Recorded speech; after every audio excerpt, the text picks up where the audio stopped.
Hello there, my very good friends. On today's wrestling news, we're going to talk about Jon Moxley's interesting new direction. The latest on the Swerve Hangman feud. The latest on WWE's short-ass PLEs. And some WWE commentary changes. I'm Adam Wilborn. And I'm Andy Murray. And this is the news. Probably should rethink my pronunciation of new direction. But we're going to start off by talking about Mox on last night's episode of Dynamite because it was interesting and a lot of people are kind of talking about it today. So Moxley's been away for a couple of months. He hasn't been seen, was it Forbidden Door, his last appearance? Sounds about on right. WTF? Yeah, he's not been on. He's been taking a break. Remember a couple of years ago when it was like, Moxley's going to take a break, but CM Punk's injured, so he needs to stick around and all this stuff. But he finally got his break. He finally went fishing on his little trip, probably listening to Metallica in his car. Probably didn't have any bait on it, he probably just punched a fish. Yeah, threw a hand grenade in there, why not? But he was back last night. He opened the show on AEW Dynamite with his New Japan theme, not Wild Thing, not his original AEW theme, his New Japan theme, which is like dong dong dong dong, slow and heavy. It's really good. He was bald as hell, which obviously, welcome back, John. Imagine he came back with a full head of hair. Yeah. I've been to Turkey. Yeah, I've been on holiday to Istanbul, ask no questions. So he looked lean. I don't know if he's lost a little bit of weight. I don't know. Who knows? He looks good. He's still very grumpy. He was very grumpy. He was coming to the ring very slowly, brooding, angry man. Tony Schiavone kind of welcomed him into the ring and said, "What have you got to say, Jonathan Moxley?" Moxley said he's been doing a lot of thinking about things that need to get done around here, and he wants to have a conversation with Darby Allin. It's about time me and you had a little talk. Darby Allin, he called him someone who is nothing like him and a lot like him, and then said, "Yeah, trust me, we need to have a talk." He was about to go away, and Tony Schiavone was like, "All right, everybody, great to hear from Jon Moxley. Here goes the show." Why is he Jim Cornette? I don't know. Here comes the rest of the show. Moxley kind of came back in and said to Schiavone... I thought he was going to hit him. So did I. I thought he was going to hit him with a paradigm shift or something. He said, "This will take some time for people to wrap their heads around, but this is not your company anymore." And he left. So it's like, ooh, what's going on here? What's going on here? We learned a bit more later on. Moxley backstage, chatting to some dudes, some team members. Yeah. There's a bit of back and forth between them, and then they get beaten up. Spoiler alert, because Marina Shafir's helping them out. Yeah, I don't know her. Yeah, you know me. Oh, I do know her. Yeah. Marina Shafir of formerly those promos, but also UFC and stuff like that. Kicking ass. So she helped Moxley beat up a bunch of goobers. One was really funny. The guy who ran up and went, "Miss, miss, miss!" No! And then ran away was really good. But yeah, so Moxley's been doing a bunch of stuff with Marina Shafir away from AEW TV. I know that she's been getting quite a big push in the Pro Wrestling Revolver, which is Sami Callihan's promotion, and Moxley's kind of involved in that. So, hey, what do you make of all this? Yeah, interesting developments. I'm fascinated to see where it goes from here, especially if it's Mox and Marina leading a Shane McMahon invasion, as I anticipate it to be. So looking forward to Dynamite Underground. To a real striker showing up.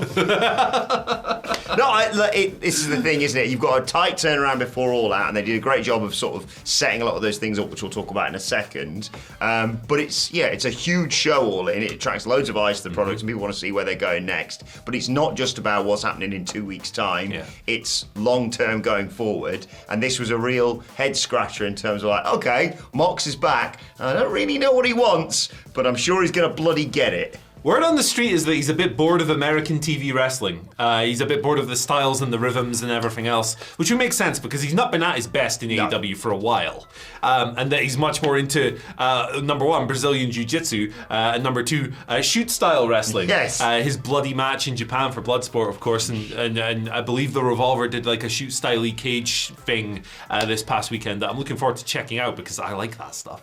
So I wonder if this is a way of getting like some kind of shootery, some kind of catch point evolve style stable in AEW. Maybe we're going to see Timothy Thatcher stretching Ricochet onto Josh Barnett coming in and beating everyone up. That's up my street. It might not be up your street. But let us know in the comment section below. What do you think this is all going to lead to? Fascinated to know, because I've seen a load of speculation already online. Like Andy said, let us know your thoughts in the comment section below. One thing we know is happening, though, is a steel cage match between Hangman Adam Page and Swerve Strickland at All Out. It was anticipated that those two obviously would face off yet again at All Out, but Fightful Select coming through with an interesting report on this. They did an interview with Swerve earlier on in the year, and he confirmed there were originally going to be more matches in their initial run together. One of them was meant to be a steel cage match in late 2023. But after their big blow-off match, it was decided, let's use that at a later time, cage match following the awesome Texas death match they had, of course. Now, last night in the promo to set all this up, Swerve, I think, revealed that Hangman Page has had a second child, which explains his absence, and I love the fact that AEW does that sort of thing of just like, just because you're not giving birth, you're going to be a father for the second time. Go and spend some time with your family. He was off for non-injury reasons, as was reported at the time. They always knew how long he'd be out of action. And yeah, I think a lot of people, if you'd have asked them in the recent weeks and months, would have said that one of the big matches at All Out would be a rematch between Swerve and Hangman. Maybe people thought it was going to be for the world title if Hanger won the gauntlet and Swerve retained against Bryan Danielson. That didn't happen, but I don't really care if there's a title on the line or not between these two, because they kick the crap out of each other and they're awesome together. Yeah, I definitely understood the conversation before All In, where it was like, hey, why is Danielson in the main? Why is it not Swerve and Hangman in the main event of the biggest show of the year? I didn't agree with that point of view, but I understood it. But now that we've come through All In, right, and we've seen completely vindicated the decision they made. Exactly. Now that we've seen what happened in that main event and Danielson's big victory and all that stuff, I think it's quite hard to make the point that they were wrong to put Swerve and Hanger off. Because look, this is the defining AEW rivalry of this era of the promotion, this year, this period. Swerve and Hanger. It's going to last forever. It has been fantastic. It is one of the best long-term wrestling storylines of the past few years. And I think that the way this has worked out has just been kind of perfect. Maybe it's a bit serendipitous with Paige having a second kid and all this stuff, but it's worked out well. I think that by delaying the gratification of getting another match and having little nibbles here and there, like Paige coming out in the main event, but not really intervening, and all the other things. I'm glad he didn't affect the result of the match. Exactly, yeah. I'm glad they just kind of went, nope, get out of here, man, get out of here. It was quite effective. I think that they've built a lot of anticipation for this, and I think it's worked out perfectly. So good for them. Yeah, a rematch between the two of them was always something they had in their back pocket for whenever they needed it, and I think now's kind of the perfect time, especially because you've only got one Dynamite now before All Out. This match needs no setting up though. It's not going to be like, what's the story? I can't remember what. Oh yeah, he invaded his house, threatened his child. They pissed blood all over each other, drank it, wanted to kill each other, and then Swerve's world champion and Hangman Page is really angry. But the mistake you're making, Adam, is that AEW doesn't tell stories. Don't get me started. I saw a really funny one in the weekend where it was like, MJF, Daniel Garcia interfered. I cannot believe this. Somebody posted, what's the story? Why is Daniel Garcia attacking MJF? Blah, blah, blah. And it's like... Are you a goldfish? Yeah. I didn't realise a goldfish could tweet. What is wrong with what's going on? It didn't happen this week, I've forgotten it. Yeah, if it didn't happen 5 minutes ago, it didn't stay in my head. I don't know why it's Foghorn Leghorn, but I missed him. It's been a while since we've had him on the news. Shall we get him in? Yeah. What's his freelance rate? Somebody hit me up. Foghorn, hit me up. I don't know. Right, let's talk about WWE's short pay-per-views, PLEs. Oh, they're best, aren't they? They're not actually that short, is the thing, are they? They're just like, maybe that's not the right term, because they're still 3-4 hours. They've just got fewer matches. So you can skip loads of adverts and stuff. Yeah, Jelly Roll, get out of here, man. Good chokeslam. Yeah. Who was it? Fury got up really well for him. Awesome. Got up really well for him. Fair play, Austin Fury. That was well done. You want to talk? Let's talk about them a little bit, right? They got usually these days 5 or 6 matches. Obviously, the bigger ones like SummerSlam and WrestleMania are a bit bigger. But yeah, your rank and file pay-per-view, like as Bash in Berlin this week, it's got 5 matches so far. 5 matches, 3 or so hours. Usually some long breaks in between, right? Some adverts, some promos, some video packages, some musical performances. Hardy, I have not forgotten about you. Yeah, it's just a different style of pacing under Triple H. And this is set to continue. This is per Fightful Select.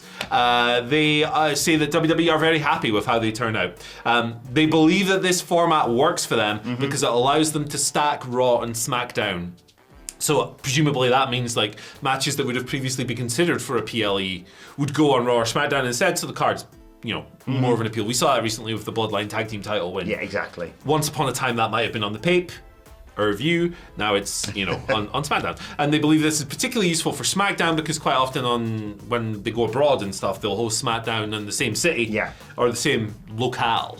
The night before, a couple of nights before, whatever, and it helps with attendances and stuff. Yeah. So I think that the pay-per-view length debate is my least favourite thing in the world. Yeah.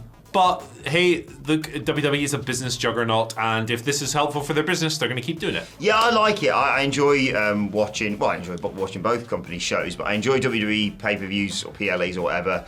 The way that they are, they give each match space to breathe and they don't sort of overload it. And yeah, like you say, they make SmackDown still appointment viewing because a lot of the time back in the day, you'd be like, do I really need to watch SmackDown? It's like a day or two before and it's going to be is make sure you tune in over the weekend.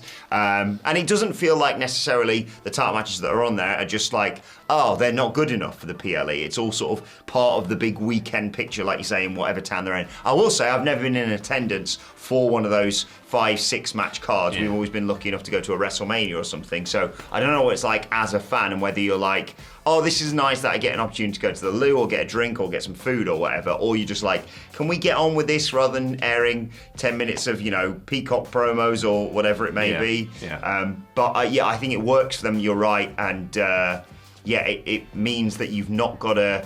When they've got such a high volume of PLEs, if you include NXT in that especially, they're not going to be like, don't forget about this, and this is going on and over here, and reminding people about all that sort of thing. It's very good for my sleep pattern, actually, this format, because if you're watching live, it's different, but if you watch it the next day, like, I can just fast forward the stuff I don't like. Like, I don't care about video packages. I do not... Personally, I just don't care. So I can fast forward through that and I've saved 10 minutes. Yeah, you can do a PLE in about an hour and a half. Yeah, it's like a really good viewing experience for me the next day. If I'm watching it live, I'd rather they just kind of hurried up a bit, but everyone's taste is different. Yeah, exactly. Right? So. But let us know your thoughts on how WWE presents them in the comment section below. We'll move on to our final story. Surrounding WWE commentary, a bit of changes at the moment. Obviously, Pat McAfee's gone off to do football, breathing in the pocket. And as a result of that, changes have happened. Corey Graves has gone to Monday Night Raw. Not talking to you, love. The move of Corey Graves back to colour commentary, obviously, with Michael Cole doing play-by-play, is not an indication that WWE aren't happy with Corey Graves. If anything, it's the opposite, according to PW Torch. New production head Lee Fitting is a long-time friend and big booster of Joe Tessitore. If you missed it, I think they introduced him on the kickoff of SummerSlam as their new commentary guy. And he's been working to get, pronouns pal, Lee Fitting has been working for Tessitore to be hired for play-by-play since shortly after he started with WWE. One would assume, I don't know if this has been confirmed or not, that he is going to do play-by-play whilst Wade Barrett does colour on SmackDown, and that keeps balance quite nice. Bit disappointed, because I was going to hope they were going to keep SmackDown the way that it was, and in replacing Pat McAfee, they were going to have someone like Big E step in to do colour. That would have been good. But I will take this. Obviously, Corey and Cole have got a great relationship previously as well. And best luck to Joe Tessitore. A lot better environment to be coming into than poor Adnan Virk back in the day. Yeah, a lot of people will come in. It's a difficult job, and a lot of people will come into it and just get buried if they're not amazing straight away. So I hope Big Joe is good. I hope he just has a nice, easy transition and people actually give him a chance. And Jimmy Smith was really good. He was awesome, yeah. I'd be fascinated if in a different world or different time, be interesting to see if Jimmy Smith had come in now, how that would work, because I think he could have been there for decades. Yeah, exactly. Like he was really, really good at the job, and I'm really surprised that they didn't keep him. But... look, not having Pat McAfee on my TV is positive for me, personally. I would rather push a porcupine through my ear than listen to him do commentary, so it's good.